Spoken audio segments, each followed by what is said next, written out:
Take a few minutes. First thing though, good afternoon. Good afternoon. Welcome aboard T-Diver. That is the name of our boat for our dive over at Stingray City. Who we are, this is Sarah. Hello. Sarah. We have Michael over here. Hello. Michael. And my name is Adam. Anything you guys need this afternoon, just let one of us know and we'll help you guys out as best as we can. I'll run you through the boat so you guys know where everything is at. At the back here we have a water level swim platform, 2 ladders that drop down into the water. That's how we're going to get back on board the boat after our dive. When you guys come up from your dive, hang onto the ladder with one hand, pass your fins up one at a time. With the other hand, climb up the ladder with all your gear in place, and then we're going to have you just have a seat back where you guys are starting. In tourism, where Cayman's mainstay is for their economy, the locals would rely heavily on fishing. Fishing still is pretty big in Cayman, but it's nothing like what it used to be back in the day. On the north wall, it's a very big fishing ground. And normally throughout the year, there's about a 3 to 6 foot swell going on. It's a really calm day today out there, really flat. But when it's really rough out there, what the fishermen do is after they caught all their fish, they would come inside the reef where they were protected so it wasn't so rough. They'd throw their anchor in the water, clean off their fish, and any part of the fish that they weren't going to use, they would just throw overboard. What they noticed after some time was these big gray shapes coming around and circling their boats. And they didn't have these big 2-story boats where they could go up top, look overboard, and see what they were. They had these little canoe-type boats, not very high off the ground. They looked overboard. They were big and gray. They thought they might be sharks. You know, if they thought they were sharks, they were not going to jump in the water to see if they were correct or not. They were just going to stay out of the water and assume they were sharks and leave it at that. Word got around at one of the bars that there were sharks circling fishing boats over around Barker's. We as scuba divers know that if we hear that there's a shark in the water, we will get our gear on as quick as possible and go and run and jump into the water so we can go swim with the sharks. And we don't exit the water when there's sharks around. So a couple dive masters heard about this. They wanted to come out and go swim with the sharks. There aren't very many sharks here in Cayman.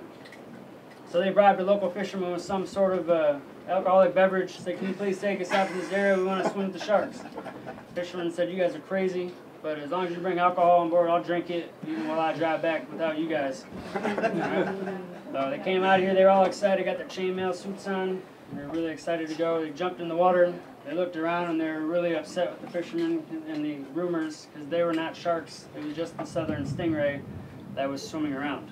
What they did notice about these stingrays is that they were very inquisitive. They were coming up to them, swimming all around them and over them, and that's very rare for stingrays. Normally, they're like other fish. If you swim towards them, they turn around and go in the opposite direction about 10 times faster than you could ever possibly swim. These stingrays, however, they were all over them. So they got the idea, they said, well, why don't we try feeding them? And so they tried a wide variety of fish, and over time what they found that seemed to work the best was squid. So right now Sarah's in the back cutting up some squid for us, and that's what we're going to bring down to the Stingrays, and that's how Stingray City was born. So we feed the Stingrays, and because we're giving them food, they let us pet them and play with them. So it's a very cool experience. That's how it was born. Since then, it has become the largest tourist attraction on Grand Cayman. Brings in lots of money to the island every year. Shortly after, this is the original Stingray City. We call this Stingray Deep. The sandbar was open. It's about 3 miles that way in between here and Rum Point. That you just kind of stand up in about anywhere from 2 to 4 feet of water, and the stingrays come around your waist. Both are very cool experiences. This one is really cool, especially for divers, because stingrays are bottom feeders. They're more in their natural habitat over here. They don't like being on the surface so much. So here, while you're on your knees, you get more of a 3D effect. They're up above you and around you and all over you. So it's a really, really cool experience that we're about to embark on. Now we'll talk about the anatomy of a stingray. This right here, this is Fluffy. Fluffy did not come from Cayman. She came from Taiwan. Right? Yeah. She hopped right on a boat. This is a mostly anatomically correct juvenile female stingray. What we have in the stingray is the top is anywhere from a light gray all the way up to jet black in color. They all vary in their colors. Feels like a light grit sandpaper, a little rough to the touch. The eyes are on the top. Right down the center of the back, there are 3 rows of spines. When we pet the stingray, we want to start at the front and work our way back. Okay, some of those spines can be a little prickly. If you go back to front, they can kind of cut you. And they're not long or anything, they're just little stubby things, but you should be mindful of them. So you kind of want to go front to back. 2 wings on either side, that's for propulsion. Underwater, they look like they're flying like a bird would. And they've got some rudders at the back to kind of assist them in steering. They have a tail, which Could be up to about 2 to 2.5 feet long. It starts off a little bit wide at the base of the back, and it goes all the way down into comes together to a point at the end of it. Underside of the stingray is a porcelain color, and feels like a wet portobello mushroom, so really nice and really soft to the touch. There are 5 gill slits on either side. That's how they breathe. Fluffy has only 3, but there are actually 5 on either side of them. And the mouth is on the bottom. And Mother Nature is not very kind to the stingray. The eyes are on the top. Mouth is on the bottom. They don't actually see what they eat. Well, I eat a lot more. No worries though. They don't hunt by sight. They hunt by smell. They're kind of like hound dogs. In the front of their snout, they have a whole bunch of smelling receptors, and what they do is just hover above the sand, and they just, once they smell that there's food there, we have a lot of garden eels here in Cayman. They really prefer them. Their mouth is like a vacuum cleaner. They don't have any teeth, just 2 cartilage bone grinding plates that mash up their food, and they just start sucking the sand, and they flap their wings and move all the sand about, and that's how they get their food. Once they catch it, they suck it up. There's a very, very powerful suction force on their mouth, and that's what they do to feed themselves. There are 2 sizes of stingrays that we are going to see when we're down there. We might see 1 or 2 little ones, which aren't much bigger than Fluffy here. Then we're going to see some bigger ones. Does anybody know which ones are the boys and which ones are the girls? Girls are bigger. That's right. The girls need that. It's a female-dominated society. And they talk more. Yeah, just like our own. They talk more. Who is that? Throw him off the boat. The females are in charge, all right? They're the dominant ones here, just like us, all right? The males get no say in what goes on in the day-to-day activities of being a stingray. They're also, Oh, marriage. that's right, the same thing as us. Yeah. So they're very rambunctious. Because they're kept at bay by the females, they just try to get in there, get some food. It's kind of easy to just kind of push them out of the way. The ones you want to play with are the really big female ones. They're the grandmothers. A lot of them have been here for since Stingray City started, so for a very, very long time. A lot more slow, a lot more docile, a lot of fun places. We're going to focus on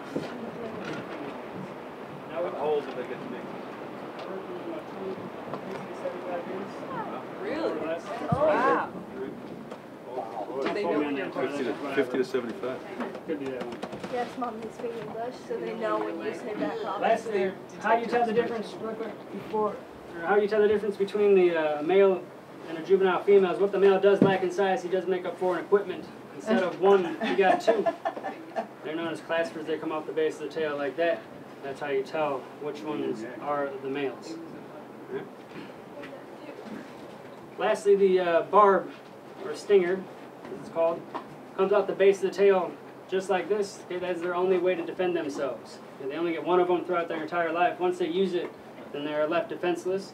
They choose initially just to swim away. They're very, very quick. They can't outrun a shark if they get a good jump on the shark. What they'll do is just swim away really quick and get down in the sand, and they cover themselves in the sand to hide themselves and their scent from the sharks. No need to worry about the barb. Yeah, they will not waste it on us because they only get 1 of them. But you will see it just off the tail like that. It's blunt at the end. It isn't sharp, so nothing to worry about. No one at Stingray City who has been stung before did not deserve to be stung in the first place. If you go and take a stingray and you start going like that with it and you get stung, you will get no sympathy from anybody aboard the boat. But, no one will get stung today because we give them food. They let us play with them and pet them. There's nothing to worry about there. That's just, you'll see it just off the tail like that. How our dive is going to work. When I'm done talking here in a minute, we're going to do a giant stride entry off the back of the boat. Then we're going to make a circle. Everybody know what a circle is? Okay, go in there and get the camera. It's on the side. Yep, they're big. Bob, we're supposed to go down. Come this way, head down. This way. And down. Did you not hear him?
Doug. Excuse me, we're shooting a promotional video.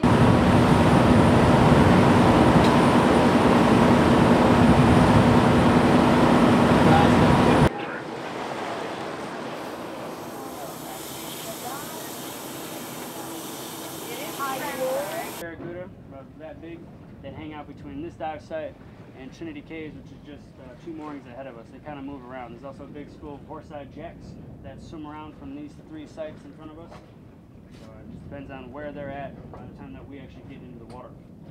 So that is our dive site. It's a group here if you're hanging on to something. The dive will start at the bottom of the mooring line.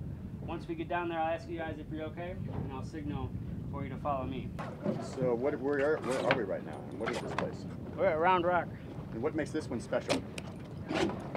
It is a round rock that we're going to swim around towards the end of the dive. Okay. That's its main focal point. Other than that, you got the wall, which slopes down gradually just off the right side of the boat here. See any fish out there? Might see some fish. A lot of fish. Lots of fish, a lot of good coral. It'll be a good, really good dive. Okay. Here we go. Here it comes.